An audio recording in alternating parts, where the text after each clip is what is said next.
ओम सर्वधर्मस्थापकस्त्वं सर्वधर्मस्वरूपकः आचार्याणां महाचार्यो रामकृष्णाय ते नमः। यथाग्नेर्दाहिका शक्ति रामकृष्णे स्थिता हि या सर्वविद्यास्वरूपां तां शारदां प्रणमाम्यहम्। परतत्त्वे सदा लीनो रामकृष्णसमाज्ञया यो धर्मस्थापनरतो वीरेशं तं नमाम्यहम्। वीरेशं तं नमाम्यहम्। भगवान श्री रामकृष्ण देव, उनकी लीला सहधर्मिणी महाशारदा देवी जी और स्वामी जी को मैं प्रणाम अर्पित करता हूँ। मेरे गुरुदेव पूज्य स्वामी भूतेशानंद जी महाराज को मेरा प्रणाम। भगवान श्री कृष्ण गीता गायक, उनको मेरा प्रणाम और आप सभी को मेरा प्रणाम। आज 9वां अध्याय का लास्ट स्टेज में पहुँच रहे हम लोग। 31वां श्लोक से शुरू करेंगे। 30वां श्लोक हम लोग लास्ट टाइम पढ़े थे और 4 श्लोक 31, 32, 33, 34 4 हैं। लेकिन उससे पहले एक छोटा सा भजन गाएंगे हम। प्रेम ईश्वर है, ईश्वर प्रेम है। ये सर्वधर्म के ऊपर है ये प्रार्थना, बहुत पुरानी प्रार्थना है ये। प्रेम ईश्वर है, ईश्वर प्रेम है। प्रेम ईश्वर है, ईश्वर प्रेम है। हर धड़कन में तू ही समाया है, तू ही प्रेम है। हर धड़कन में तू ही समाया है, तू ही प्रेम है। प्रेम ईश्वर है, ईश्वर प्रेम है। राम रहीम बुद्ध करीम जोहराष्ट्र ईशु नानक है। राम रहीम बुद्ध करीम जोहराष्ट्र ईशु नानक है। कोई भी नाम जप ले रे मनवा, ईश्वर एक है। कोई भी नाम जप ले रे मनवा, ईश्वर एक है। प्रेम ईश्वर है, ईश्वर प्रेम है। सत्य धर्म और शांति अहिंसा प्रेम प्रभु का है रूप। सत्य धर्म और शांति अहिंसा प्रेम प्रभु का है रूप। कोई भी राह अपना ले मनवा, ईश्वर एक है। कोई भी राह अपना ले मनवा, ईश्वर एक है। प्रेम ईश्वर है, ईश्वर प्रेम है। प्रेम धर्म है, प्रेम मर्म है। प्रेम पावन कर्म है। प्रेम धर्म है, प्रेम मर्म है। प्रेम पावन कर्म है। हर सांसों में तू ही समाया है, तू ही प्रेम है। हर सांसों में तू ही समाया है, तू ही प्रेम है। प्रेम ईश्वर है, ईश्वर प्रेम है। प्रेम ईश्वर है, ईश्वर प्रेम है।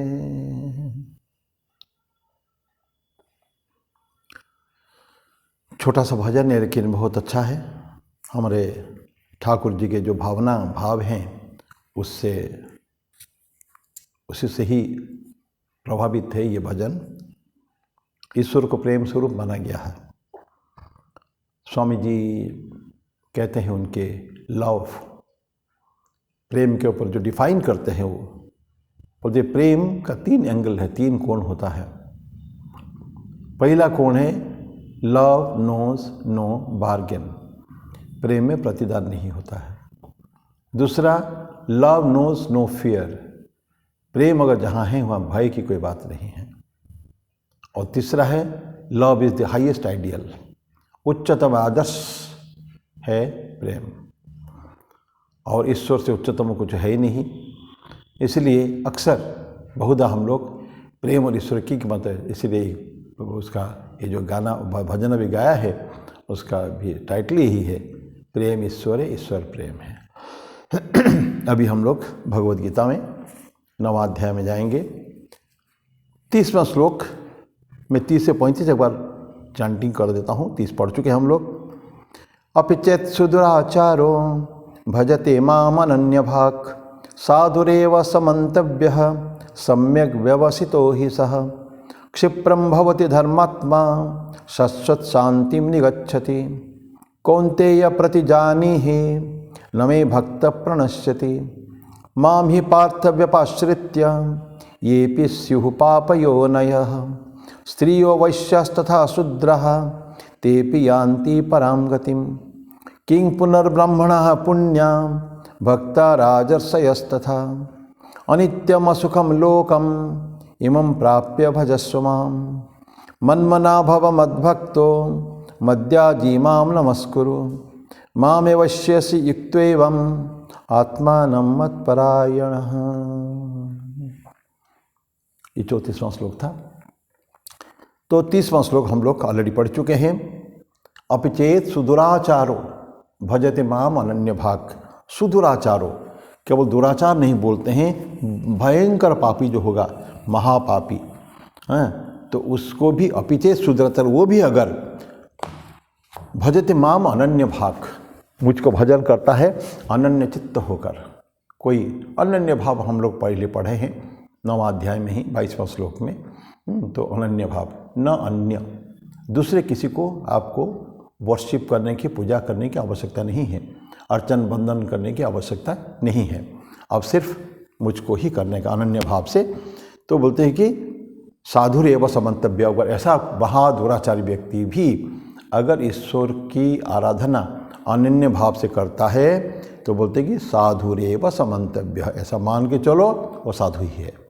और क्या होगा, सम्यक व्यवस्थित हो ऐसा, तो ठीक ठीक उसका गति बराबर ठीक होगी, तो उसकी चिंता करने की कोई ज़रूरत नहीं है। ये हम लोग बड़ा डिटेल में पढ़ चुके हैं। और किसी तरह का भी विभिन्न समय में अवतार लोग, ईश्वर के अवतार ईश्वर तो खैर कर ही रहे हैं, उनके अवतार भी ऐसे ही समय समय पर जो साधारण ऑर्डिनरी पीपल, हाउस होल्डर्स, पापिता भी कितने भी हो, उनको भी सही रास्ते में लाने के लिए ये जो ईश्वरीय आवेश, भावों का आवेश उनके ऊपर करने को प्रयास करते थे, ताकि वो मस्त मग्न हो जाए वो ईश्वर के भाव में।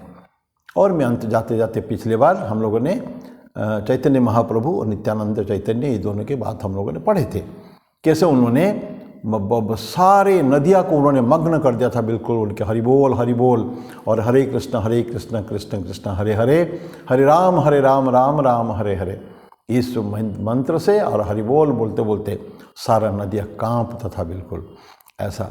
और जगाई माधाई और भी लोगों को उन्होंने, जो उनके दुश्मन जैसे थे, डिट्रैक्टर्स थे, उनको भी उन्होंने अपने मार्ग में ले आया, सभी को गले में लगाया, जात पात का अंतर छोड़ के कोई भी जाति धर्म निर्विशेष में सभी को उन्होंने अपने साथ ले लिया है। It is ट्रेमेंडस force. तभी रामकृष्ण बुलदेव बोलते हैं कि अभी सैकड़ों साल में, 1000 साल में कोई एक आध बार ऐसे भक्त पैदा होता है।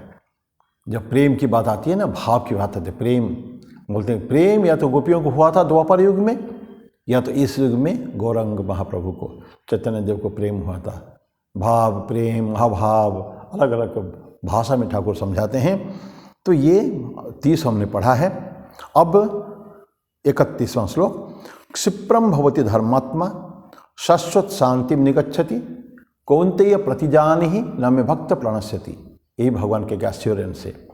अभी तो कई एश्योरेंस, उनकी आश्वासन वाणी हम सुन चुके हैं। क्या बोलते हैं कि कौन्तेय, हे अर्जुन, प्रतिजानिहि, जान के रखो, रेस्ट एश्योर्ड, पक्का है बिल्कुल मेरा प्रॉमिस। क्या है, न मे भक्त प्रणश्यति, मेरा भक्त का कभी विनाश नहीं होता है। इतना प्रोटेक्टिव फोर्स भगवान कृष्ण भगवान का है, ईश्वर का है।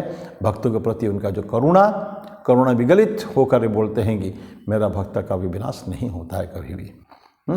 तो क्षिप्रम भवति धर्मात्मा, ये जो पापियों की बात हम कहते हैं साधुरेव समंतव्य, ऐसे व्यक्तियों को जो अपिचेत सुदुराचार हो, ऐसा व्यक्ति भी जब आता है उसको साधु मानो। और उनकी क्या गति होती है उनको?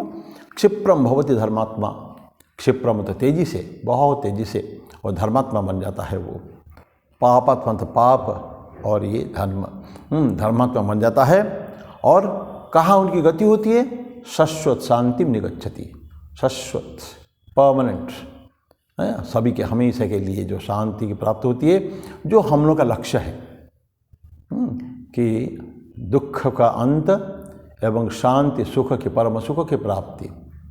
ठीक है, ये तो हम लोग का धर्म के मार्ग में या अध्यात्म जगत में जाने का तो एक लक्ष्य हमारा ये रहता है कि सारे दुख का अंत हो जाए और परम सुख प्राप्ति, सुख में चाहते हैं तो ये शाश्वत शांति में निगच्छति, परम शांति उसको प्राप्त होती, ऐसा है। तो हम देखेंगे कई सारे पापी लोग, जब दुराचार की बात है, पिछले बार हमने चर्चा किया भी था, लेकिन एकाध का उदाहरण अगर हम लोग लें तो सबसे पहले इस तरह का एक लाइफ टाइम में ऐसा तो व्यक्ति होते हैं, उनका सिंसियरिटी, उनकी निष्ठा के कारण वो एक उसी लाइफ में ही उन लोगों को परम गति प्राप्त हो जाती है। वाल्मीकि की कहानी हम जानते हैं, सब पुरानी कहानी है, ऑफ्ट रिपीटेड कहानी है। सभी वाल्मीकि कहानी कौन नहीं जानता है? दस्यु रत्नाकर कैसे डाका डालता था, खून खराबा करता था, किसी को छोड़ता नहीं था पथिकों को, और किसके लिए करता था वो? अपने घर वालों के लिए, तो अपने लिए तो कुछ नहीं, घर वालों के लिए, पिता है, माँ है, पत्नी है, बच्चे हैं, इस सब को भरण पोषण के लिए ही वाल्मीकि इसको काम करते। वाल्मीकि तो बाद में उसका नाम हुआ, रत्नाकर नाम था, दस्यु रत्नाकर। छोटपन में हम लोग पढ़े दस्यु रत्नाकर, दस्यु डाकू, ऐसे रत्नाकर। तो क्या हुआ? डिवाइन टच, अपन नारद महर्षि, मरा जबकि राम ना मरा राम हो गया, और राम जी को फिर तो ऐसा हो गया कि महाकाव्य वाल्मीकि रामायण, महाकाव्य की रचना उनके वाल्मीकि रामायण। बाद में बाकी रामायण से आए हैं, लेकिन मूल रामायण जो है वो वाल्मीकि महर्षि का है वो। तो ऐसा महापापी से वो पुण्यात्मा बन के महर्षि बन गए वाल्मीकि महर्षि, और इतने बड़े ग्रंथ जो है हमारे, वो ग्रंथ की उन्होंने रचना कर डाली। ये वाल्मीकि कहानी है। अंगुलीमाल की कहानी हम जानते हैं। से एक एक स्पर्श तो है, बहुत दिन तो लगा ही नहीं वाल्मीकि को कन्वर्ट करने के लिए नारद को, सिर्फ एक नाम दे दिया, तुम्हें नाम को जपो। लेकिन उसके पहले ही नारद वांटेड कि वाल्मीकि थोड़ा सा इंट्रोस्पेक्शन करें, आत्मचिंतन करें, मैं ये काम क्यों कर रहा हूं। इंसान जो पाप करता है किसके लिए करता है? कोई पर्पस क्या है इसके पीछे? खुद की भलाई कि और भी किसकी भलाई है? तो यही बात नारद ने पूछा था, रत्नाकर तुम ये क्यों कर रहे हो? तो रत्नाकर बोला कि मैं मेरे परिवार भरण पोषण के लिए। तो नारद ने पूछा क्या तुम जानते हो कि तुम जो पाप कर रहे हो, इसका सारे जो कमाई कर रहे हो वो तो भागी हो रहे हैं उसकी, सुख की। तुम जो दुख, तुमको जो पाप जो है उसका जो फल, उसका क्या वो लोग भोगेंगे? तो रत्नाकर बोलते हाँ, क्यों नहीं भोगेंगे? जब मेरा सुख को भोग करते हैं तो दुख को भी भोग करेंगे। और नहीं, जाकर तो पूछ के आओ, और तुम बांध के चले जाओ, भले मैं यहीं रहूँगा, प्रॉमिस मेरा है, ऋषि वाक्य।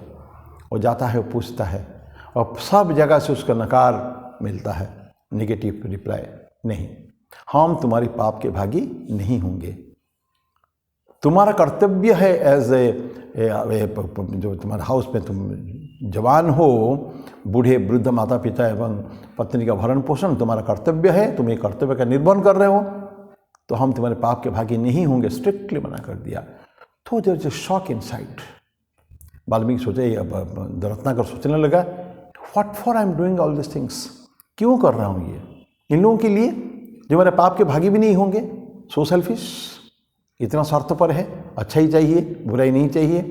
तो समझ गया वो, इंट्रोस्पेक्शन, आत्मचिंतन, एक उदाहरण केवल मात्र, बस बहुत बोलने की जरूरत नहीं पड़ी।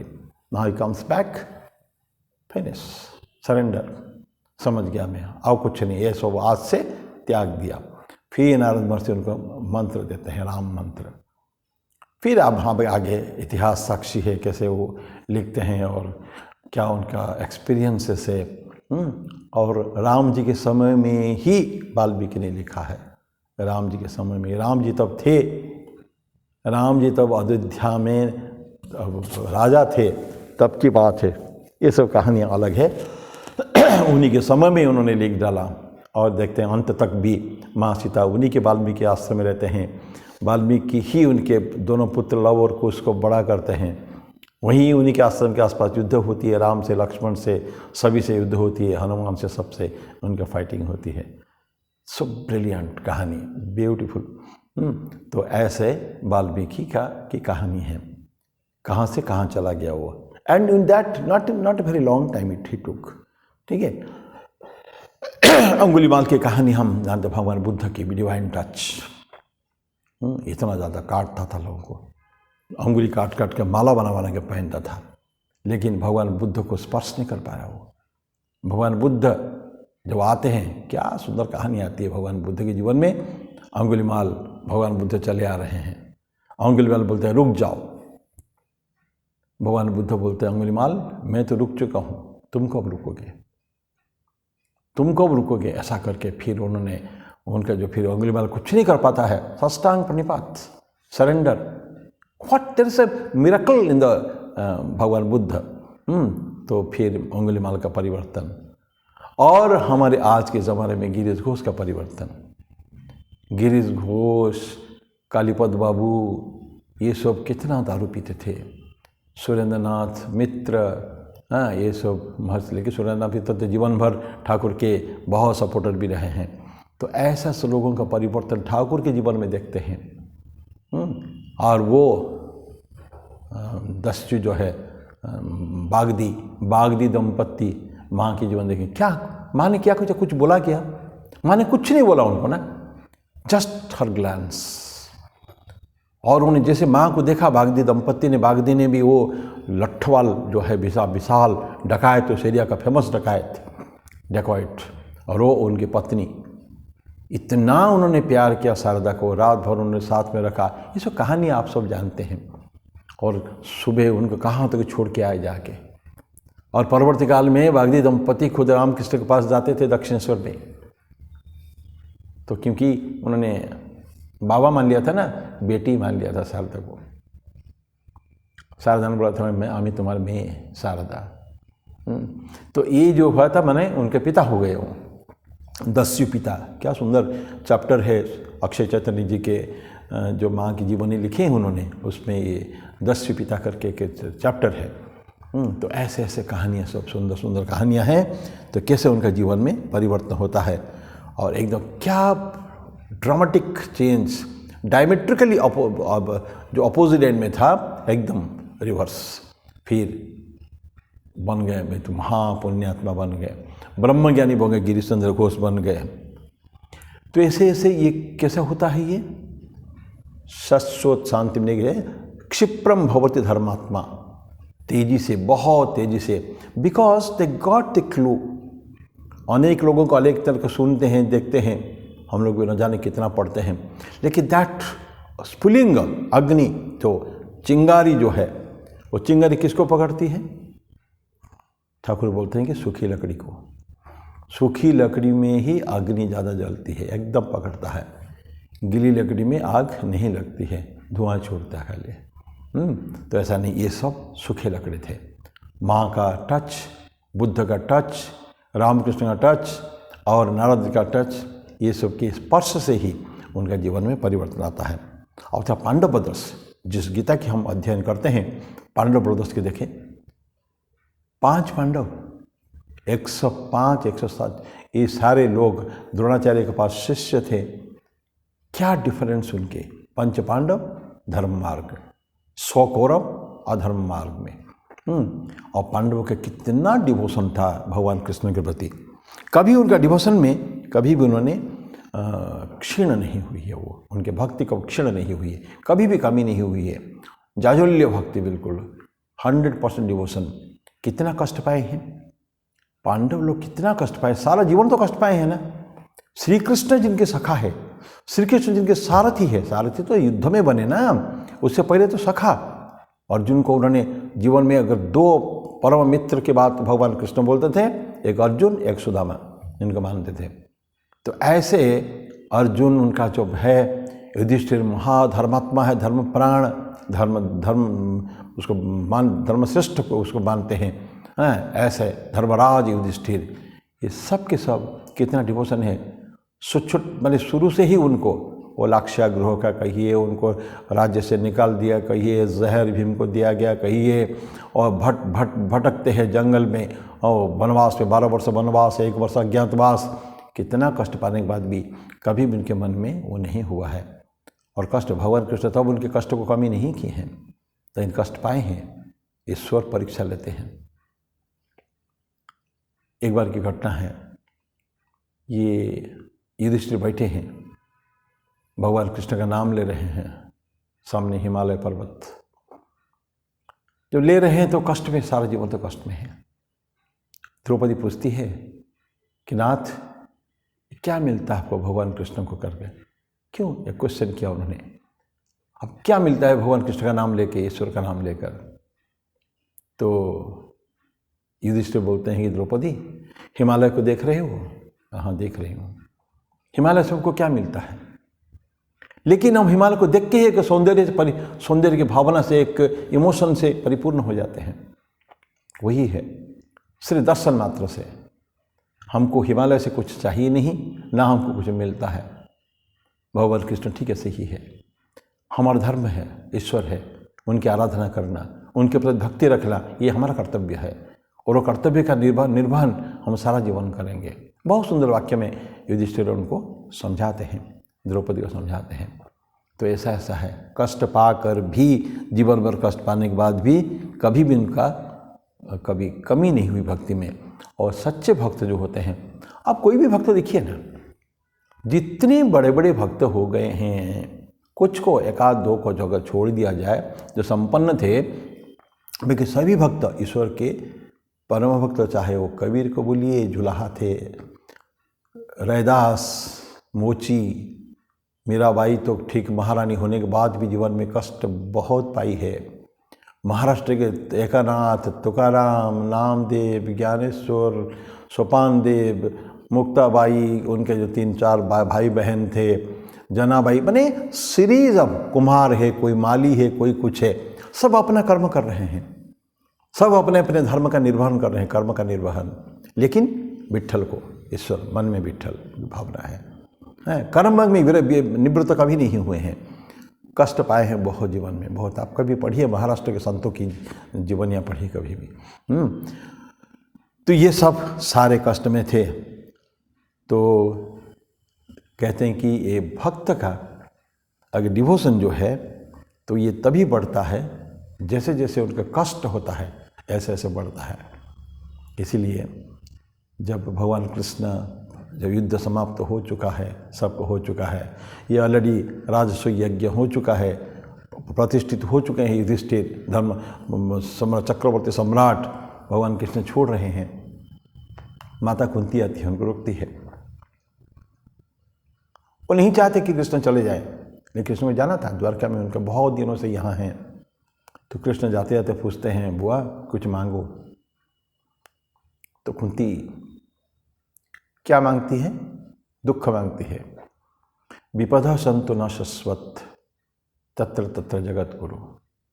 बोलते कि हमको ऐसा वर दो कि ये क्या, एक ही मैंने विलक्षण वर मांगती है वो, विपदा संतो न शाश्वत, हम लोग के, ना हम लोग के, सबके अपने भी केवल खुद नहीं, न हम सबका, अस्माकम, हम सबके, विपदा संतो न शाश्वत, परमानेंटली हमको दुख मिले, जहाँ जहाँ जहाँ है जगत गुरु, हमको वहाँ कष्ट मिले। क्योंकि इससे कष्ट क्यों पाए? तो कृष्ण पूछते हैं, माँ बुआ ऐसा क्या वर मांगती हो? लोग संपन्नता के वर मांगते हैं, अच्छाई के वर मांगते हैं, सब।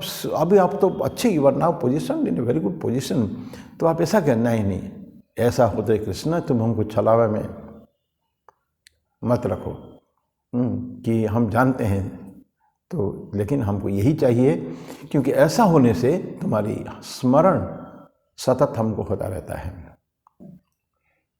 तो सुख में दुख में सुमिरन ज़्यादा होता है ईश्वर की, तो हम ऐसा ही स्मरण कर देंगे। तो इस तरह का कष्ट, तो बोलते हैं कि क्षिप्रम भवति धर्मात्मा शाश्वत शांतिम निगच्छति। तो भगवान कृष्ण बोलते हैं कि कौन्तेय प्रतिजानी ही न मे भक्त प्रणश्यति। मेरा भक्त का कभी विनाश नहीं होता है। और ये जो डिवोशन, ये जो पक्का उनके प्रति दृढ़ विश्वास और दृढ़ आस्था निष्ठा, कष्ट पाने के बावजूद भी, तो उसे क्या मिलता है उनको? ईश्वर उनको क्या देते हैं? श्रेयस। श्रेयस और प्रेयस की बात हम लोग पढ़े हैं कठोपनिषद में। श्रेयस क्या होता है? अभी कष्ट है, मानते हैं, तकलीफ है, अच्छा नहीं लगता है हमको, बट आई नो उसका जो रिजल्ट, फ्यूचर, भविष्य हमारे लिए बहुत अच्छा है, कल्याणकारी, हमारे मंगलकारी, वो श्रेयस है। प्रेयस में क्या? अभी तो सब सुख है, प्रेयस में सुख है, लेकिन उसका भविष्य अंधकारमय है। अब भी हम थोड़ा सुख मनाएं और हमारा होल लाइफ इटर्निटी के लिए, आने वाले समस्त समय के लिए दुख में हम काटे, उससे कहीं अच्छा बेहतर है कि हम अभी दुख में काटे। दुख चलेगा, हमको कष्ट हो रहा है, लेकिन हमको भविष्य हमारे जो इटर्निटी के लिए हमारे लिए सुख है, यही है श्रेयस। तो भगवान हमको श्रेयस देते हैं। अभी 32वां श्लोक है। अब ये तो हो गया धर्मात्मा बनेंगे, ईश्वर उनकी रक्षा करते हैं। जो मीडियोकर जो है, बहुत धर्मात्मा नहीं होने से भी, तो साधारण व्यक्ति के लिए कैसा है, ईश्वर उनको, भगवान कृष्ण अगले श्लोक में बोलते हैं, माम ही पार्थ व्यपाश्रित्य येपि स्युः पाप योनयः स्त्रियो वैश्यास तथा शूद्रः तेपि यान्ति पराम गतिम। भगवान कृष्ण बोलते हैं कि कुछ ऐसे योनियां हैं जो माम ही पार्थ व्यपाश्रित, बोलते माम ही, मुझको ही, व्यपाश्रित आश्रय लेकर, मेरी आश्रय लेकर, व्यपाश्रित्य, ये भी, जो भी, स्युः पाप योनयः, जो पाप योनि के होंगे। अभी हम चर्चा करेंगे थोड़ी सी संक्षेप में।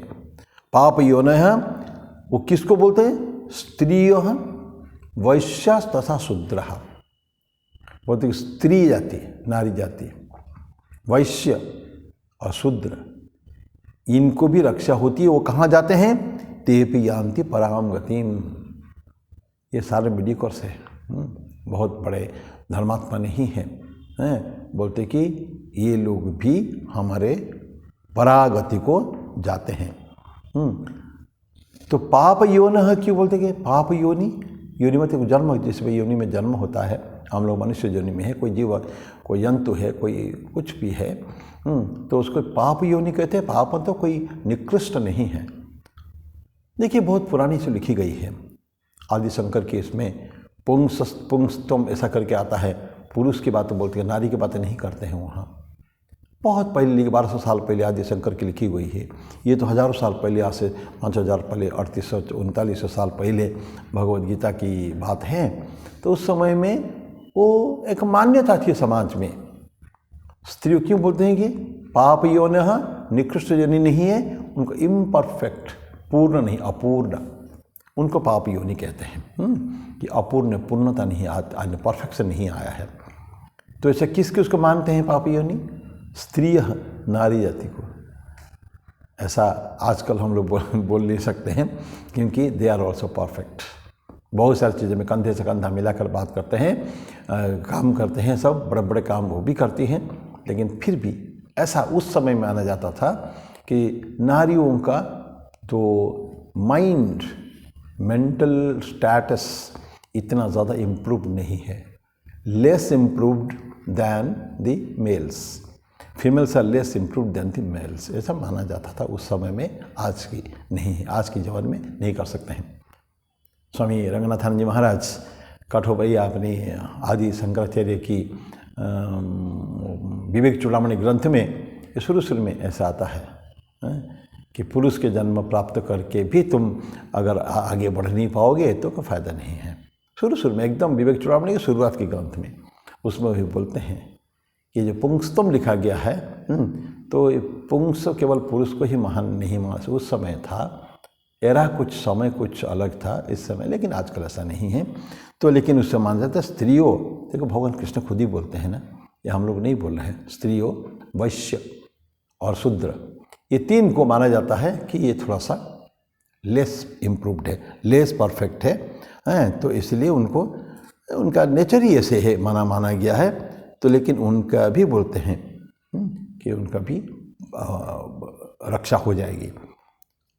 फेमिनाइन बॉडी को थोड़ा सा लेस इम्प्रूव मानता है, लेस परफेक्ट माना जाता है। मस्कुलाइन बॉडी से मैजेस्टिक नहीं है इतने ज़्यादा। और उनकी फिजिक भी, जो शक्ति होती है, शारीरिक शक्ति, वो भी पुरुषों में ज़्यादा ही होता है स्त्रियों की अपेक्षा। ये सब कुछ कारण हैं।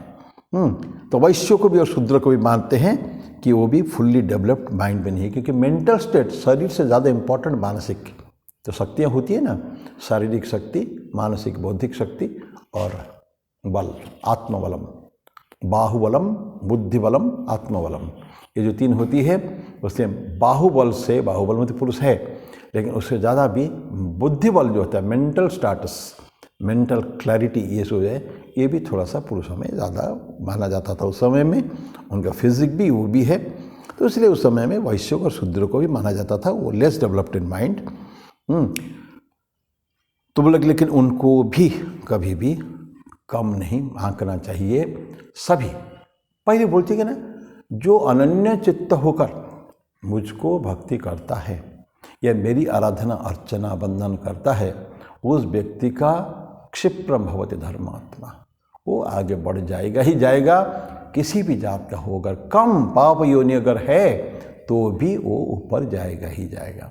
कभी भी किसी भी युग में उसके बाद भी भगवान कृष्ण तो बोलते दिए, क्या उन्होंने कभी कुछ कम किया रखा किसी के लिए भी, सबके लिए दिया है। पर यहाँ बोलते हैं ऐसा व्यक्ति को भी परफेक्शन मिल जाएगा, कोई वंचित नहीं रहेगा पूर्णता से, या भगवान की भक्ति से, या भगवान उसकी कृपा से। जो कृपा तो ग्रेस होता है, जो है डिवाइन ग्रेस, जो सबके वृष्टि होती है सबके ऊपर, भगवान के सभी के ऊपर होती है।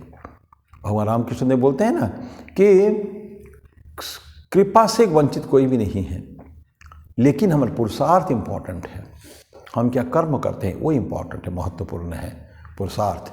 तो डिवाइन ग्रेस, ईश्वर की कृपा, ईश्वर कृपा और पुरुषार्थ, तो ये दोनों मिलके ही इंसान का सक्सेस या सफलता का ये दोनों राज है। तो दोनों, तो ईश्वर कृपा सभी को ही ऊपर होता है। ठाकुर जो उदाहरण देते हैं, 2 खेत, 2 प्लॉट ऑफ लैंड है, ज़मीन 2 ठो है, और मेरा है, एक मेरा मित्र का है। तो वर्षा जब होती है, वृष्टि होती है, तो ये दोनों के ऊपर बराबर ही असर करता है। लेकिन अगर मैंने हल नहीं चलाया, मैंने अगर बीज नहीं बोया, तो मैं चुपचाप सोया रहूँगा, मुझे कुछ नहीं मिलने वाला है। दैट मीन्स ग्रेस तो मेरे को मिला वृष्टि के रूप में, ईश्वर की कृपा तो हुई, लेकिन मैंने मेरा पुरुषार्थ नहीं किया। और मेरा मित्र ने पड़ोसी लैंड में पास में जो ज़मीन है, उसने उसको हल चलाया, खरपतवार निकाला, उसमें बीज बोया, सब कुछ किया, और उसको फर्स्ट क्लास फसल मिलेगा उसको। तो this is the difference between actions, क्रियाओं के बीच में है। बाकी ग्रेस सबके ऊपर है। भगवान कृष्ण का ग्रेस सभी के ऊपर है। ये पहले भी हम लोग पढ़ के आए हैं। भगवान कृष्ण कहते तुमको तुम्हारा यू डू योर एक्शन। माँ भी ऐसे बोलती है, ठाकुर भी ऐसे बोलते हैं। माँ बोलती जो मुझे करना था मैंने कर दिया, बाकी की साधना तुमको करनी होगी। तो कई लोग सोचते हैं ना, बस मैं तो शरणागत माने मंत्र ले लिया और मेरा गुरुदेव सब कुछ करेंगे। पूजनीय स्वामी वीराजानंद जी महाराज, उनके जो ग्रंथ है कलेक्शन ऑफ हिज सेइंग्स, उनका कुछ उक्तियों का कभी कभी भक्तों को उपदेश दिए हैं। उसमें एक जगह बोलते हैं, कई लोग ऐसे होते हैं जो कभी साधना करने को इच्छा नहीं करते, चाहते नहीं हैं, दीक्षा ले लिया, लेने के बाद गुरुदेव बोलते गुरुदेव बस मैं तो, मेरे से तो कुछ होना जाना नहीं है, बस सभी मैं आपके समर्पण करता हूँ। बोलते हैं केवल मुख से मैं समर्पण करता हूँ, आप मेरे लिए सब कुछ करेंगे, लेकिन भगवान भी बोलते हैं बेटा करना तो तुमको है। और किसको भगवान कृपा होती है, किसके ऊपर होती है? जो सचमुच दिल से 100% पूर्ण रूपेण अपने तरफ कुछ न रख के अपने समर्पण कर चुका है, उसके ऊपर ईश्वर कृपा होती है। जैसे गिरीश घोष के ऊपर एकमात्र व्यक्ति को ठाकुर ने वकलमा लिया उनसे, वकालतनामा, तुमको कुछ करने की जरूरत नहीं है, मैं तुम्हारे लिए करूँगा सब कुछ। What A ट्रेमेंडस thing. ठाकुर ने किसी को कभी वकलमा नहीं दिया है, लिया है किसी से भी, सिर्फ गिरीश घोष से लिया है। तो ये कारण, इतना खराब आदमी होने के बाद भी सामाजिक रूप से, लेकिन ठाकुर जानते थे उसके अंदर तत्व है, something great thing is inside. ये हम अन्यत्र चर्चा किए हैं, अभी उसको चर्चा नहीं करेंगे। लेकिन गिरीश घोष को ठाकुर ने परम कृपा उसके ऊपर थी, उतना ही परम विश्वास गिरीश घोष का भी ठाकुर के ऊपर था तो सही। तो इसके लिए तो हो गया। तो इस तरह का कोई वंचित नहीं है। ईश्वर की जब कृपा होती है, प्रत्येक का जन्मसिद्ध अधिकार है, जन्मजात अधिकार ईश्वर की कृपा के, सिर्फ हमको अपना कर्म करना पड़ेगा। रामकृष्ण नबी इस सिलसिले में एक बहुत सुंदर बातें कहते हैं कि जब तूफान होते हैं, झड़ तूफान होता है, भयंकर आंधी चलती है, उसके समय में पता नहीं चलता कौन आम का पेड़ है, कोई इमली का है, और कौन देवदारू का पेड़ है, और कौन अशोक का पेड़ है। वो सब इतना जोर से एक जैसा दिखता है। ठीक उस तरह का जब प्रेम की बाढ़ आता है, भक्ति की जो बाढ़ आता है, उस समय में कोई वंचित नहीं रहता, उससे सभी के ऊपर आता है। हुआ था ना 1 जनवरी 1886 को रामकृष्ण देव की जो कृपा हुई, 30-32 लोग उस समय में थे 1 जनवरी 1886 को, जिसको हम कल्पतरु दिवस करके पालन करते हैं। क्या हुआ था उस दिन? शाम के दोपहर के समय में 2:45-3 बजे का समय था। तो 30-32 लोग थे, हे ठाकुर के शिष्य सब थे। ठाकुर की जब बाढ़ आया उनके कृपा की, सबको चैतन्य की दे दिया। और मैं क्या कहूँ, आशीर्वाद देता हूँ, तुम्हारा सवार चैतन्य हो, तुम सबको चैतन्य हो। और क्या हुआ उस दिन? ट्रेमेंडस, जबरदस्त कहानी हो, अत्यंत प्रेरक कहानी हो। सभी को, उसको उपस्थित सब 31-32 लोग जो थे, सभी के ऊपर उनकी कृपा हुई।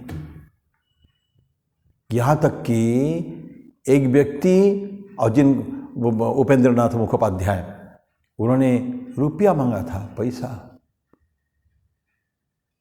भक्ति नहीं, भक्ति तो उनका थी, लेकिन उनको गरीब थे करके उन्होंने चाहे पैसा। ठाकुर ने एक बार बोला था, खूब हवे, खूब पैसा मिलेगा, तब भी उनको आशीर्वाद दिया था। तो मांगेंगे तो उनकी कृपा हुई थी। तो ये हरिकेन, तूफान, झड़ उठा, भक्ति के कृपा के झड़, उसमें सबको मिल जाता है। तो ऐसा कोई, उसमें कोई जात पात का कोई अंतर नहीं रह जाता है। तो दिस वॉज 32nd। अब जब ये स्त्रियों वैश्य तथा शूद्र तेपि यान्ति पराम गति, परम गति को प्राप्त होते हैं, तो फिर आगे एक श्लोक में बोलते हैं, किंग पुनर्ब्राह्मणा पुण्य भक्ता राजर्षय तथा अनित्यम असुखम लोकम इमं प्राप्य भजस्व माम। भगवान कृष्ण कहते हैं कि तुम किंग पुनः, जब ऐसे ऐसे लोगों का इम्परफेक्ट योनि वाले जो है, उनकी भी अगर हो सकती है कृपा, उनके ऊपर हो सकता है, फिर ब्राह्मणों की बात क्या कहेंगे हम लोग? ब्राह्मण किंग पुनर्, फिर माने क्वेश्चन करते हैं, किंग पुनर्ब्राह्मणा, पुण्यात्मा जो है, पापात्मा और पुण्यात्मा, पाप की बात हम बोले हैं, पुण्य की बात बहुत हम लोग भगवान कृष्ण बोल चुके हैं। तो जो पुण्यवान व्यक्ति जीवन में पाप कभी किया नहीं है, हमेशा धर्म मार्ग में, सत्य मार्ग में हैं, ब्राह्मण हैं, पुण्य व्यक्ति है, भक्त है, राजस्य तथा राजर्षि भी है, ये सब है। लेकिन फिर क्या बोलते हैं, अनित्यम असुखम लोकम इमं प्राप्य भजस्व माम। सबके लिए एक एडवाइस है ये, बोलेंगे अनित्यम असुखम लोकम। अनित्यम, ये लोक जो है, ये संसार जो है, अनित्य है, नित्यता नहीं है इसमें। असुखम, सुख भी नहीं है यहाँ, दुखमय। ठाकुर बोलते हैं ना कि ईश्वर ही सत्य है, नित्य है, बाकी सब अनित्य है। सत्य ईश्वर है, बाकी सब असत्य है। भगवान बुद्ध बोलते हैं संसार दुखपूर्ण है। तो भगवान कृष्ण क्या बोलते हैं, अनित्यम असुखम लोकम इमं प्राप्य, इसको प्राप्त करके, ऐसे अनित्य असुख जहाँ दुख ही दुख है, सुख का कोई लेस मात्र नहीं है, ऐसा अगर तुम प्राप्त किया है, आ गए हैं हम लोग इसमें, तो क्या करोगे तुम? हमारा कर्तव्य क्या है? भजस्व माम, मुझे मेरा भजन करो, मुझको तुम भजन करो मेरा। तो ये भगवान कृष्ण बोलते हैं अनित्यम असुखम लोकम एवं प्राप्य भजस्व माम। तो बोलते किम पुनर्ब्रह्मणा पुण्य भक्त राजस तथा। पुण्य और पाप ये दोनों बाद में है। उसमें ब्राह्मण बोलते हैं, चार जो हमारे वर्णाश्रम सिस्टम है, ब्राह्मण, क्षत्रिय, वैश्य और शूद्र। ऐसा माना जाता है कि ब्राह्मण सबसे ऊपर है धार्मिक मार्ग में, क्योंकि आजकल की बात छोड़ दीजिए, आजकल तो ब्राह्मण कोई बहुत ज़्यादा कम ही रह गए हैं। ब्राह्मण का डेफिनेशन ही कहता है कि ब्रह्मम जानाति इति ब्राह्मण। तो लेकिन रियल ब्राह्मण जो है, जो जिसके लिए स्वामी जी बोलते थे each one of you has to be a Brahmin. Brahminism is a very high status समाज में। जगत भाई गुरु माना जाते थे लोग का। तो जब इसलिए राजगुरु, हमेशा बड़े बड़े चक्रवर्ती सम्राट के पास भी राजगुरु रहते थे, कोई बहुत बड़ा पंडित ब्राह्मण राजगुरु रहते थे। तो ऐसा ब्राह्मण, क्योंकि उनका काम है वो हमेशा परफेक्ट, उनका बॉडी और माइंड वो सब कुछ कंप्लीटली स्पिरिचुअल साधना के लिए दे देते थे। वो उनका आध्यात्मिक जगत में ही निवास उनका हर समय होता था, इसलिए ब्राह्मण को खूब उच्च स्थिति थी। लेकिन क्षत्रिय भी कम नहीं थे। क्षत्रिय भी ऐसा माना जाता है वो भी परफेक्ट थे उनका बॉडी और माइंड में, वो भी धर्म मार्ग में हमेशा थे। लेकिन उनका काम क्योंकि रक्षा का बात थी, संसार की रक्षा करना, समाज की रक्षा करना। ब्राह्मण गुरु टीचिंग, सबको उपदेश देने का है। एक स्टेटस, समाज कैसे अच्छे मार्ग में जाएगा, धार्मिक मार्ग में को प्रवाहित करना है, ये ब्राह्मणों का काम था। क्षत्रियों का काम था प्रोटेक्ट द सोसाइटी। लेकिन क्षत्रियों ने बहुत, जब वो when they are in spirituality, the great persons, महान व्यक्ति, वो भी भगवान को, गॉडहुड को प्राप्त कर सकते थे और करते थे। उस समय था ऐसा, इवॉल्व्ड, बहुत उन्नत व्यक्ति थे वो लोग जो है। तो स्वामी जी बोलते हैं ना एक जगह कि क्षत्रिय जो है, जिन्होंने धर्म को एक बार पकड़ा, क्षत्रियों ने, सारे प्रचार प्रसार का काम उन्हीं के ऊपर था। आज स्वामी जी प्रश्न करते हैं, राम कौन थे, कृष्ण कौन थे, बुद्ध कौन थे? ये सब बड़े बड़े काम कर गए। राम भी क्षत्रिय थे, बुद्ध भी क्षत्रिय थे, राजवंश के थे, कृष्ण तो थे ही थे। तो ऐसे और भी उदाहरण देते हैं। और सब कौन थे? क्षत्रिय। क्योंकि जितना टेनासिटी के साथ, सच्चाई के साथ, दृढ़ता के साथ जब वो धर्म को पकड़ते हैं, तो धर्म का सारे जगत में जो प्रचार हुआ है, प्रसार हुआ है, ये क्षत्रिय के द्वारा हुआ है, ब्राह्मण के द्वारा नहीं हुआ है। भगवान बुद्ध ने जो किया है, उसके बाद अशोक, उनके बाद भगवान बुद्ध के बाद आधी दुनिया, आधा पृथ्वी जो है, एक समय में बुद्ध धर्म से प्रभावित था। कैसे? अशोक, एक राजा के कारण। बाकी जितना हो गए सब, Ankit, Chandragupta Maurya, Vikramaditya, series of galaxy of some व्यक्ति, जो ऐसे व्यक्ति हो गए हैं, उन्होंने धर्म के मार्ग में हमेशा रहे हैं और धर्म का प्रचार किए हैं। राजा Janak, rajarshi, raja and rishi, see his title Janak, Kshatriya, माता सीता के पिता, मिथिला नरेश हैं। इतना बड़ा वो थे, राजा होने के बाद भी से ठाकुर बोलते हैं 2 तलवार चलाते थे और दोनों कटोरी से दूध पीते थे। बोलते कि इधर संसार समाज, इधर धर्म, दोनों को लेकर। तो ये उन्होंने ऐसे ऐसे व्यक्ति हैं कि महाज्ञानी, परम ज्ञानी।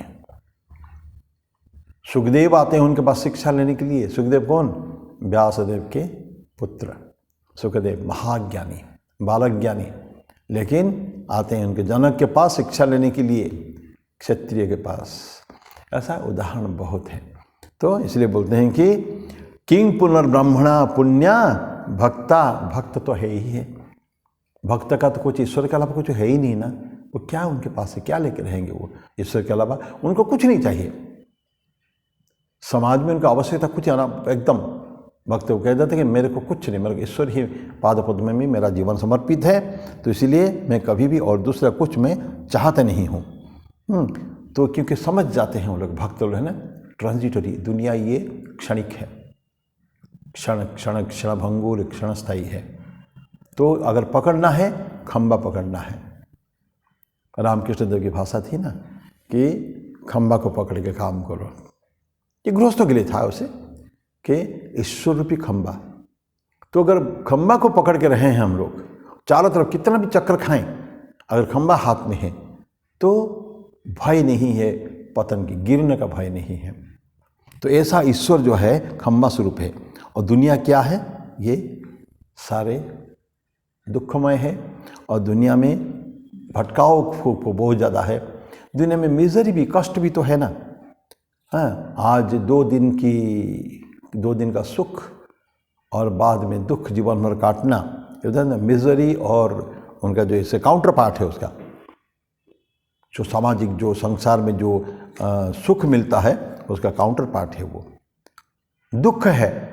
दुख सुख मिले हुए हैं।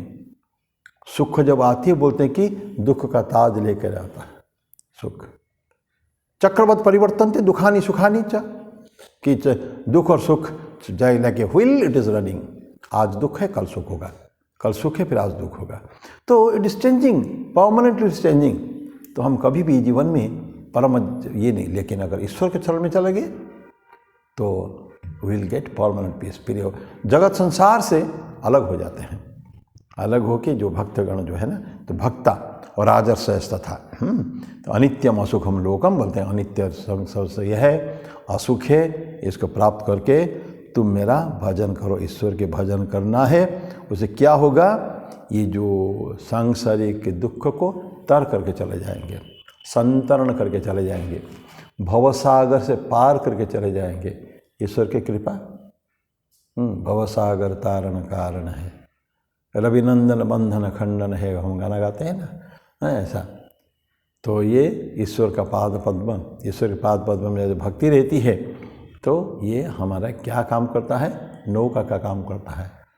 संत लोगों का काम ही है, ईश्वर का काम तो है ही है, इवन संत लोग भी हैं। दे खुद संसार सागर को संतरण करने के बाद जब भवसागर के उस तरफ पहुंच जाते हैं, लेकिन वो चाहते कि नहीं, मैं क्यों अकेले जाऊं। तो अन्यानपि तारयन्तः तिन्ना स्वयं भीमं भवार्णवम जनान अहेतुना अन्यानपि तारयन्तः। ऐसा संत के डेफिनेशन में आता है। तिन्ना स्वयं भीमं भवार्णवम, महाकाय भवसागर को पार करने के बाद अहेतुना, बिना कुछ कारण के, अन्यानपि तारयन्तः, दूसरों को भी तारण करने के लिए प्रवृत्त होते हैं और करते भी हैं। ये संतों का डेफिनेशन है, ये ईश्वर की कृपा है। अब फाइनली श्री राम कृष्णदेव कहते हैं कि तुम कैसे करोगे, ईश्वर के प्राप्त कैसे करोगे। तो फिर हम रामकृष्ण देव की बात के आते हैं, जो मास्टर महाशय को पहला सेकंड दर्शन में उन्होंने बोला था, क्या तुम ईश्वर के लिए रो सकते हो? हम बोलते कि अपनी पत्नी के लिए, अपने पुत्र के लिए, अपने परिवार के लिए, अपने संपत्ति के लिए, धन संपत्ति के लिए, ऐशो आराम के लिए घटी घटी घटा घट घट यानी घड़ा घड़ा भर के आंसू बहाते हैं। क्या ठाकुर बोलते तुम रो सकते हो ईश्वर को, कि उनके सानिध्य के लिए, ईश्वर के शरण में जाने के लिए, उनके कृपा के लिए तुम रो सकते हो, और करोगे तुमको वो मिलेंगे ज़रूर। तो ये सारे। और ठाकुर एक और बात कहते हैं कि हम खेल रहे हैं, ये जगत को लेके खेल रहे हैं, खिलौना सब कुछ हमारे लिए है। छोटा उदाहरण देते हैं ना, छोटा बच्चा जब तक खिलौना से खेलता है, माँ उनके मस्त रहती, ठीक है मेरा बेटा खेल रहा है, जाने दो, इज हैप्पी। तब तक माँ उसको आती नहीं, वो खाना बनाती ही रहती है, भोजन बनाती है। लेकिन जहाँ बच्चा रोता है बुरी तरह, सब छोड़ देता है, खिलौना फेंक देता है, मैं माँ के पास जाऊँगा, रोता है, तो माँ समझ जाती है बेटे को अभी मेरी ज़रूरत है। तो तवा उतार के या कढ़ाई उतार के आती है, बच्चे को गोद में लेती है। तो ये ईश्वर के प्रति अगर हमारी ऐसी भक्ति हो, अनन्य भक्ति हो, हमको संसार रूपी खिलौना से आवश्यकता नहीं है, तो फिर ईश्वर जरूर आएंगे और ईश्वर कृपा हमारे पर होगी ज़रूर। मैं ही समाप्त करता हूँ। ये 33वां एक श्लोक पास रह गया, अगले बार उसको पढ़ेंगे, फिर 10वां अध्याय में जाएंगे। मैं ही समाप्त करता हूँ। 33वां किंग पुनर्ब्रह्मणा पुण्य भक्त राजर्षयस्तथा अनित्यम असुखम लोकम इमं प्राप्य भजस्व माम। कृष्ण का ये जो इंस्ट्रक्शन है उसके साथ मैं आज आपसे विदाई लेता हूँ। अगले बार फिर मिलेंगे। ओम शांति शांति शांति। हरि ओम तत्सत। श्री राम कृष्णार्पणमस्तु।